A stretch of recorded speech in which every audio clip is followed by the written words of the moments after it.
Hey, it's Allison with Nurturing Readers. I want to share with you some of our best tools to teach your children how to read, as well as some of our newest chapter books. So starting with one of my favorite sets, this is my first reading library. There are 50 books in this set, and I call it the one-stop shopping to teach your child how to read.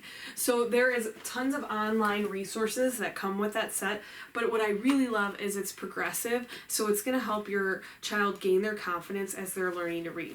So we've started using this. The way the first book works in this set is you're going to read the one side and your child will read the other side, and you can see they're not having to read too much as they get started. And then once they get through the set, they're going to be reading all on their own. And you can see the graphics in these books are super engaging. This is the Clever Rabbit and the Lion. And in the back of each of the books are puzzles so they can practice skills that they've learned and be reinforced with that. Highly recommend that set. It's one of my favorites that we sell.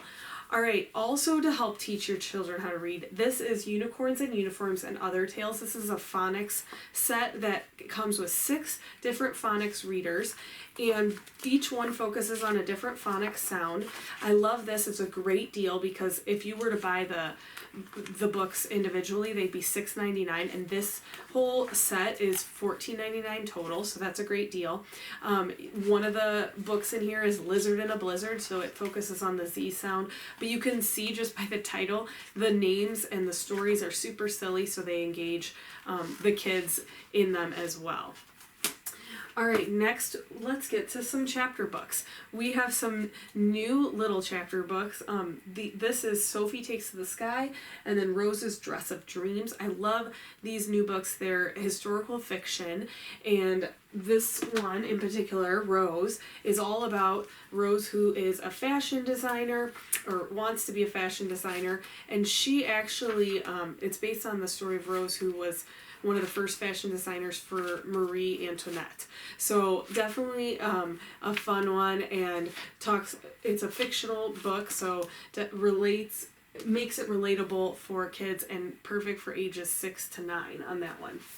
All right, we have another great new series. This is all about sports, so it's called Game Day, and this is called Patty Hits the Court, and Patty is a kid who wants to play basketball, and he thinks he's naturally going to be good at it because his Uncle Danny is, but then he realizes when he tries out that it's going to take a lot more practice than he thought. And so this is a great new series for ages 7 to 10. So glad we now have a chapter book option for our sports fans out there. All right, next we have a new series called Shine, and this is all about Shine, the performing arts school. There's 4 in this series. This one is about Chloe. It's called Chloe Center Stage. It's the first one in the series, and Chloe is trying to figure out how she's going to stand out, just because she is now amongst all these other talented kids at the performing arts school. So definitely a fun one if you have a kid who likes the arts. That one would be great for ages 7 to 11. All right, next we have The Travels of Hermione, the World Tour. This one is really great. It's got 3 books in one, so you can see how thick that is. But Hermione is a world traveler, and she's going to travel to London, Sydney, New York. There's tons of graphics in this book, which is super fun, and this one would be great for ages 7 and up. Full of adventure, full of travel. Definitely want to read that one. All right, our next one is Lightning Girl. This is a new series. There's 2 books in this series. It's about Aurora Beam. She has some big news. She just found out that her mom is a superhero. Then she finds out that she has powers herself, so she's trying to figure that out for the first time. And like I said, there's 2 books in this series. These are full of adventure, lots of fun. That would be great for ages 8 and up. All right, a new historical fiction series that we have is 6 Chelsea Walk. All these girls live at 6 Chelsea Walk at different time periods, and so there's 3 books in this series.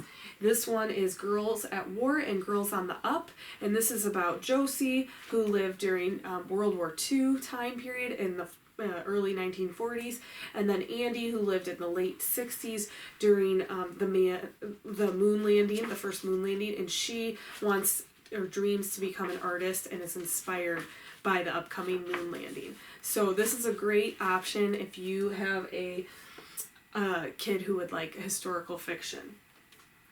All right, next we have some new illustrated originals. We have Heidi, but we also have the Railway Children. I love these. These are unabridged versions of the stories. They have awesome graphics in them. This one, if you're not familiar with the Railway Children, it's about their father was taken away, and there's 3 kids, and they end up having to be forced to go leave London and go live in a rural area. And they meet new friends there, but they also discover the thrill of the railway along the way. This is a great one to read as an adult too, so I highly recommend that one. Good for ages 8 and up. Last but not least, we have a new graphic novel. This is Alice in Wonderland, which is just a classic story, but if you're not familiar with graphic novels, this one's great because it's visual. You can see it's kind of like a magazine. These are great for ages 10 and up. We have a whole series of these, but if you have a reluctant reader, I highly recommend graphic novels. It makes the chapter books more visual, and so definitely more engaging for them.